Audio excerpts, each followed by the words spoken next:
I'd been sitting in the lobby of Henderson Associates for 20 minutes when Mike walked past without even glancing my way.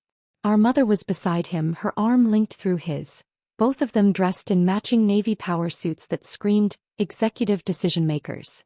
They swept past the reception desk like they owned the building. Which was ironic considering I actually did. Emma. The receptionist looked apologetic. Mr. Henderson just informed me that today's board meeting is for primary stakeholders only. He said you'd understand. I smiled and set down my coffee. Of course. No problem at all. Mike had stopped at the elevator, his phone pressed to his ear, nodding seriously at whatever conversation was happening.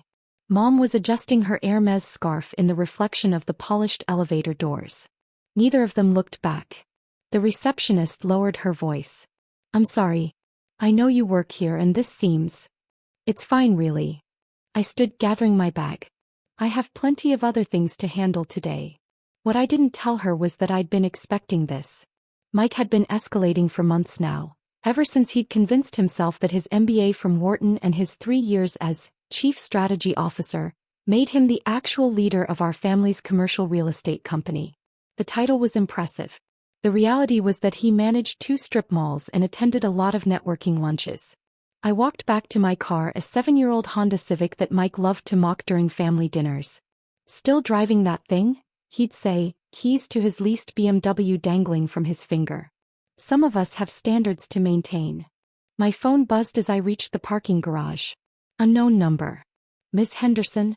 This is Richard Thornton, CEO of Henderson Associates. I unlocked my car and slid into the driver's seat. Hello, Mr. Thornton. What can I do for you? His voice carried an edge of panic that he was trying hard to mask.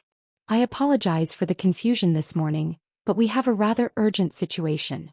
The board is attempting to approve a merger with Westfield Development Corporation, and I've just been informed by our corporate attorneys that we cannot proceed without controlling shareholder approval. I started the engine, letting the silence stretch for a moment. I see. The thing is... He cleared his throat. Our records show that you hold 73% of company shares through Henderson Family Trust, which was transferred to your sole control on your 30th birthday last year. Your brother Michael and your mother Patricia are listed as minority shareholders with 12% each. That's correct. Ms. Henderson, your brother is currently in our boardroom with 8 other board members, attempting to push through a merger that would sell Henderson and Associates to Westfield for $240 million. He's been telling everyone that he has full authority to approve this transaction as the family representative. I pulled out of the parking spot slowly, phone on speaker. And does he? No, ma'am. Not even close. Without your signature, this merger cannot proceed. But he's convinced the board that you're just junior staff in our property management division, and that he holds primary decision-making authority for all Henderson family business interests. I'd been working in the property management division for 5 years. Not because I had to, my trust fund distribution alone was enough to live comfortably, but because I wanted to understand every aspect of the business from the ground up. I'd started as a leasing agent, worked my way through maintenance coordination, tenant relations, and property operations. I knew the revenue from every single property we owned. I knew which tenants were struggling, which buildings needed capital improvements, and which acquisitions made strategic sense. Mike knew how to network at charity galas and golf tournaments. Mr. Thornton, I'm going to ask you a question and I need you to be completely honest. Of course. Is this Westfield merger actually good for Henderson and Associates, or is this about Mike wanting to cash out his minority stake? The pause told me everything. The board has some concerns about the long-term strategic fit, he finally said. Westfield wants to convert most of our commercial properties into luxury residential, which would displace approximately 60 small businesses currently leasing from us. Some of these tenants have been with us for over 20 years. And Mike's position? He's arguing that luxury residential generates higher revenue per square foot and that we shouldn't let sentiment interfere with profit maximization. I thought about Rosa Martinez, who ran the small bakery in our East Side plaza. She'd been there for 18 years, always paid rent on time, and brought pan dulce to the property office every Christmas. I thought about the bookstore, the family-owned restaurant, the martial arts studio where kids from the neighborhood trained for free twice a week. I'm curious, Mr. Thornton. How did this merger discussion even get to the board level without my input? Your brother filed paperwork claiming full proxy authority for all Henderson family holdings. He provided documentation that appeared legitimate: corporate resolutions, family trust amendments, the works. Our legal team is now discovering that most of these documents were either outdated or misrepresented his actual authority. Fraudulent, you mean? I'm not prepared to use that specific term without further legal review, but, yes, the implications are concerning. I merged onto the highway, heading not home but toward my attorney's office. What time does this board meeting end? They're planning to vote in approximately 2 hours. If the merger is approved by the board, they'll proceed to signing, and your brother has assured everyone that family approval is a formality that will be handled afterward. Meaning he was planning to forge my signature or simply claim I'd agreed verbally. Another pause. Ms. Henderson, I want to be very clear about something. I've been CEO of this company for 11 years. I knew your grandfather and I watched your father build this business before he passed. I have tremendous respect for the Henderson legacy. What's happening in that boardroom right now does not honor that legacy. Thank you for calling me, Mr. Thornton. What would you like me to do? I smiled even though he couldn't see it. Nothing yet. I'll handle this. I hung up and immediately dialed my attorney, James Crawford. He'd been managing my trust since my grandfather passed, and he'd been the one to quietly transfer controlling interest to me on my 30th birthday per my grandfather's explicit instructions in his will. Emma. What's wrong?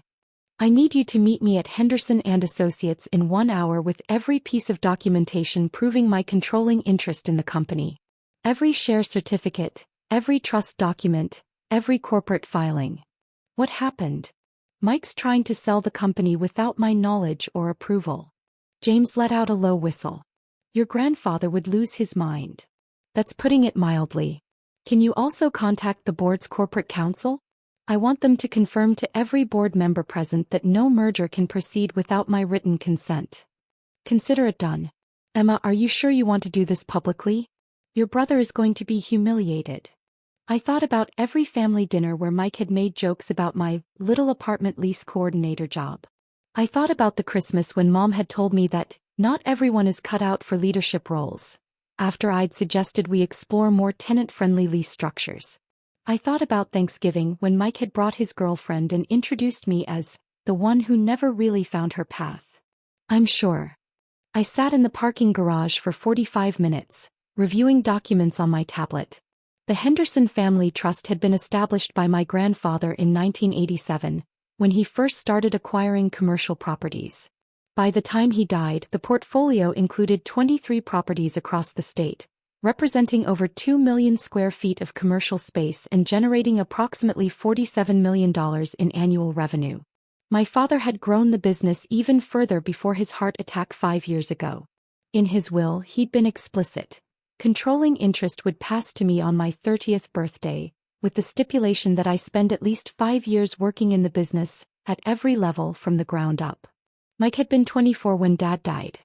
He'd immediately assumed he would inherit everything or at least equal control. What he didn't know was that Dad had watched him carefully during those years before his death. He'd seen Mike's focus on flashy networking instead of actual business fundamentals. He'd noticed the way Mike treated vendors and contractors, always demanding, never respectful. He'd witnessed the time Mike tried to evict a tenant 3 weeks before Christmas because they were 2 days late on rent, without bothering to learn that the owner's mother had just been hospitalized. Dad had pulled me aside about 6 months before he died. We were at one of the properties inspecting a roof repair. Your brother thinks leadership means making bold moves and commanding respect, he'd said. But real leadership is knowing every person who depends on your decisions. It's understanding that a business is more than numbers on a spreadsheet. It's lives and livelihoods.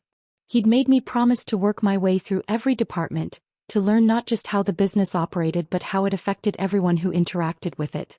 I'd kept that promise. My phone buzzed. James, in the lobby. Corporate counsel is with me. They look nervous. I got out of the car and walked to the elevator, my heart surprisingly calm. When people imagine confronting family members, they usually picture anger, raised voices, dramatic accusations. But I'd learned something from 5 years of handling difficult tenant situations. The quieter you remain, the more powerful your position becomes. The elevator doors opened on the executive floor. James was standing near reception with a thin man in wire-rimmed glasses who I recognized as Arthur Chin, the board's corporate counsel. Both men looked at me with a mixture of concern and something that might have been respect. "Miss Henderson." Arthur extended his hand. "I've reviewed all documentation provided by Mr. Crawford. I want to apologize for the confusion regarding today's meeting. Your brother's representations to the board were inaccurate." "I understand. Is the board still meeting?" "They're in deliberations now. The vote is scheduled for—" He checked his watch. 12 minutes from now." "Then let's not waste time." We walked down the hallway toward the main conference room. Through the glass walls, I could see the board members seated around a massive oak table. Mike sat at the head, gesturing emphatically while making some point. Mom was beside him, nodding along. Neither of them had any idea what was about to happen. Arthur knocked once, then pushed open the door without waiting for response. "Pardon the interruption." Mike's head snapped up, his expression morphing from authority to irritation in seconds. "Arthur, we're in the middle of—" He stopped when he saw me. "What is Emma doing here? I thought we agreed this meeting was for decision-makers only." Richard Thornton, seated near the middle of the table, stood up. "Miss Henderson, thank you for coming. Please take my seat." "That won't be necessary, Richard. This won't take long."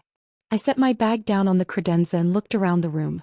I recognized most of the board members, longtime business associates of my grandfather and father, mixed with newer appointments Mike had pushed through over the last 2 years. Mike was staring at me with barely concealed anger.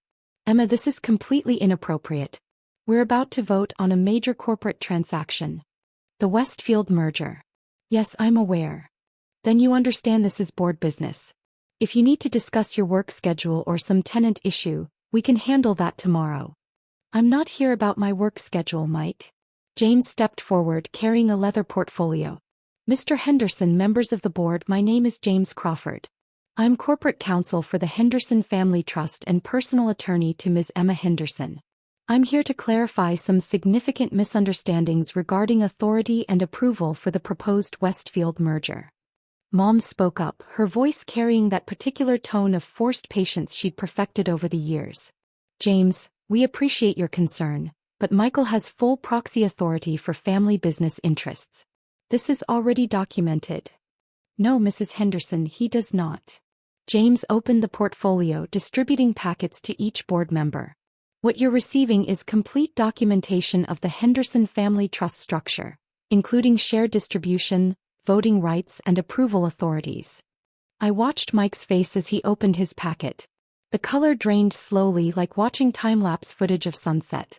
According to trust documents executed by the late Robert Henderson and upheld after the death of James Henderson Sr., controlling interest, specifically 73% of all shares in Henderson Associates, transferred to Ms. Emma Henderson on her 30th birthday, which occurred 13 months ago.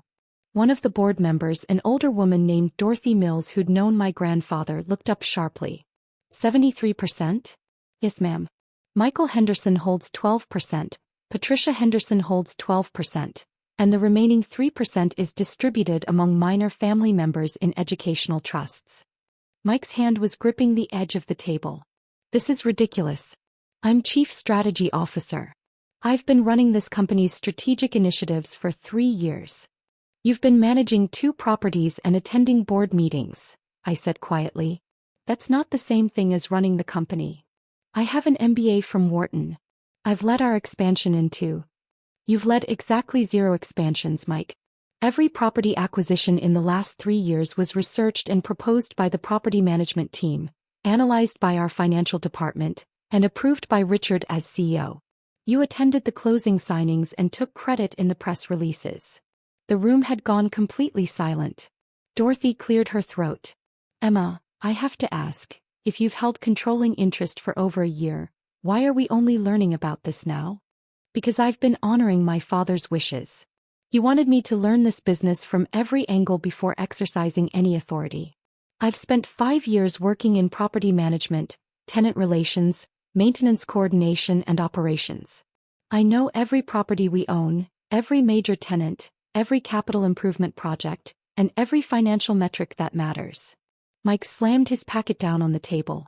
This is insane. You're a glorified secretary in the leasing office. I'm the majority shareholder of this company, Mike, which means every major business decision requires my approval. I turned to Richard. Which brings us to today's vote. Richard nodded slowly. The Westfield merger cannot proceed without controlling shareholder consent. And you don't have it, I said simply. I'm formally denying approval for this merger. Mike shot to his feet. You can't do that. This is a $240 million deal. Do you have any idea what your share would be worth? Approximately $175 million. Yes, I'm aware. Then why would you possibly? Because this merger would displace 60 small businesses, Mike. 60 families who've built their livelihoods in our properties, some of them for over 20 years. Westfield's plan is to convert everything to luxury residential, maximize short-term profits, and destroy the community relationships that my grandfather and father spent decades building. Mom had found her voice again. Emma, darling, I think you're being emotional about this. Business requires difficult decisions. I'm not being emotional, Mom. I'm being strategic. Henderson Associates has a 97% tenant retention rate, which is almost unheard of in commercial real estate. We have that rate because we treat tenants as partners, not revenue sources. That reputation allows us to charge slightly lower rates while maintaining consistently full occupancy, which generates more stable long-term revenue than the boom and bust cycle of luxury development. I pulled out my own tablet, pulling up a presentation I'd been building for months. I've been analyzing Westfield's business model.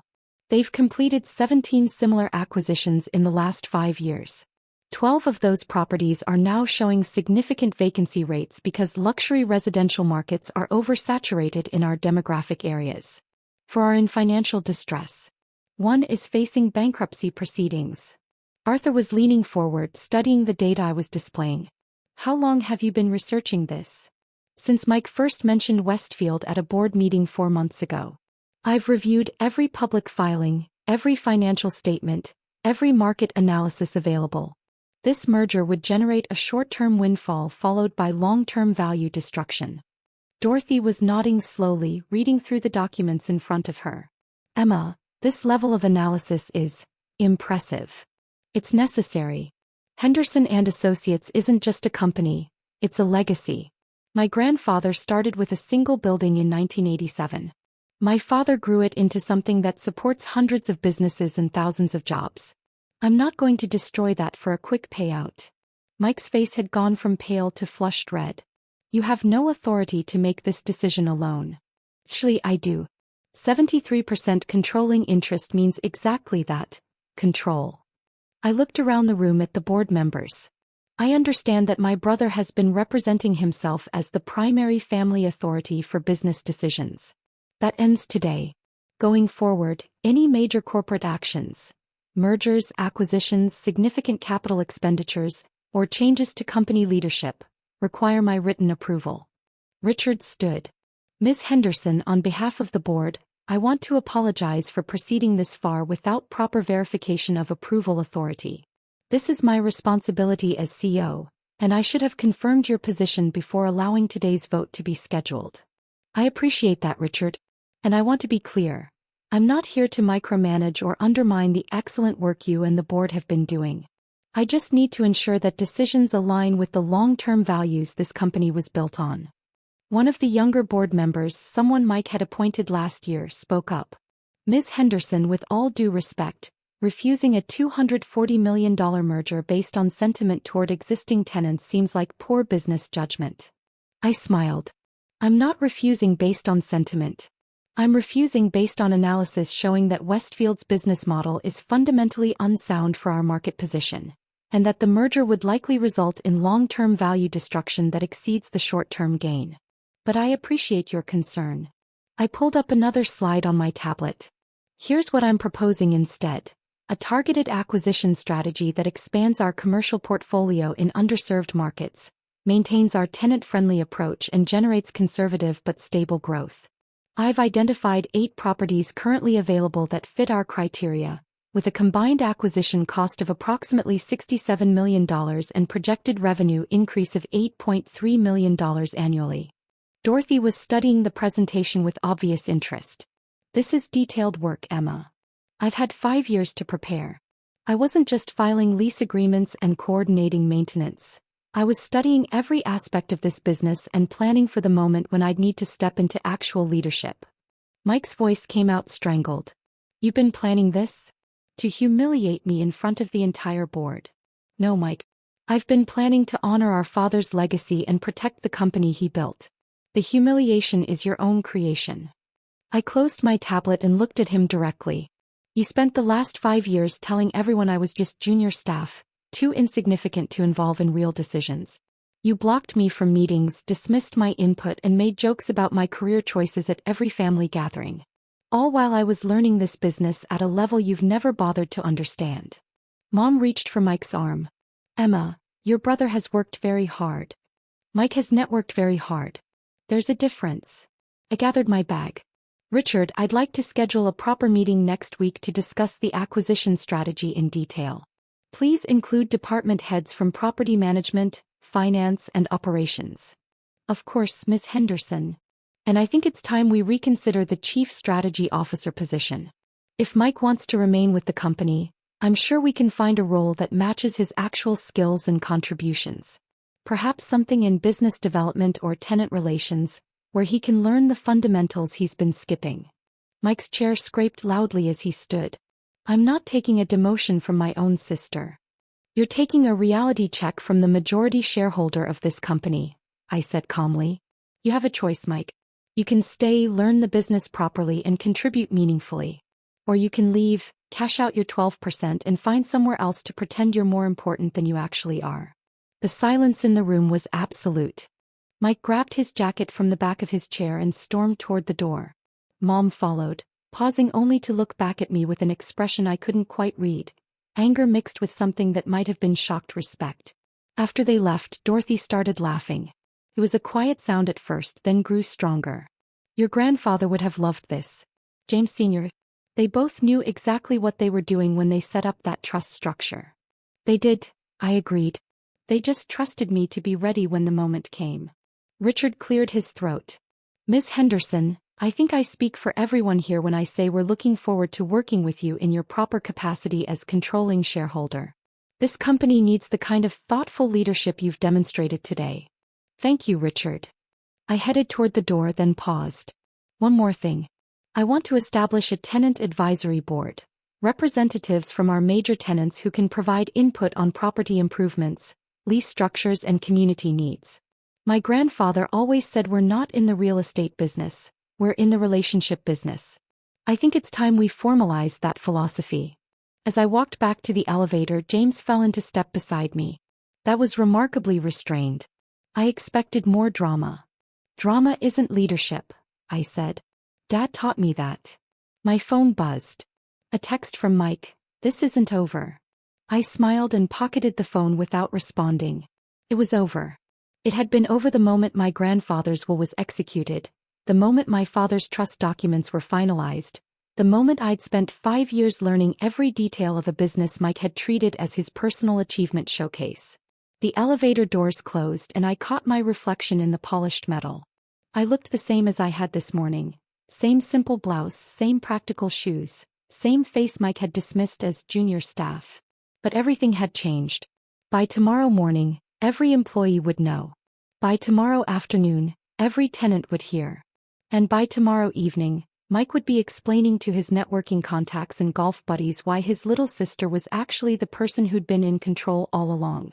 I drove back to my apartment, the little place Mike loved to mock, which was actually a comfortable 2-bedroom I'd chosen because it was close to our East Side Plaza property and I liked being near the tenants I worked with daily. I'd have to consider moving eventually, I supposed. Controlling shareholders probably needed to maintain certain appearances. Then again, maybe not. Maybe that was exactly the kind of thinking that had led Mike to lease a BMW he couldn't actually afford and attend charity galas that did nothing for the business. My phone rang. Richard Thornton. Ms. Henderson, I wanted to follow up on something. Your brother submitted his resignation about 20 minutes ago. Very abrupt, very angry. I wanted to confirm how you'd like me to handle his departure. Accept the resignation, calculate the buyout value of his 12% stake according to our shareholder agreement, and have Arthur prepare the paperwork. Mike will be fine. 12% of this company is still worth approximately $35 million. He can find another company to pretend to run. Understood. And Emma? Yes. Your father would be incredibly proud. You honored his instructions perfectly, and you handled a very difficult situation with remarkable grace. After we hung up, I stood at my apartment window looking out at the city. Somewhere out there, Mike was probably calling every contact he had, trying to spin the situation into something that didn't make him look like he'd been operating under completely false assumptions for over a year. Somewhere out there, Mom was probably trying to process how her youngest daughter, the one she'd always described as sweet but not really business-minded, had just demonstrated more strategic thinking and business acumen in one meeting than Mike had shown in his entire career. And somewhere out there, Rosa Martinez was probably closing up her bakery, not knowing that the merger that would have displaced her had just been stopped by the nice girl from the leasing office, who always complimented her conscience. I smiled and turned away from the window. Tomorrow the real work would begin. Tonight I'd celebrate quietly, the same way I'd done everything else for the last 5 years, with patience, preparation, and the absolute certainty that I'd earned every bit of authority I now held. My grandfather had been right about something else too. He told me once years ago that real power doesn't announce itself. It doesn't need to be loud or flashy or constantly proven. Real power just is. And now finally everyone else knew it too.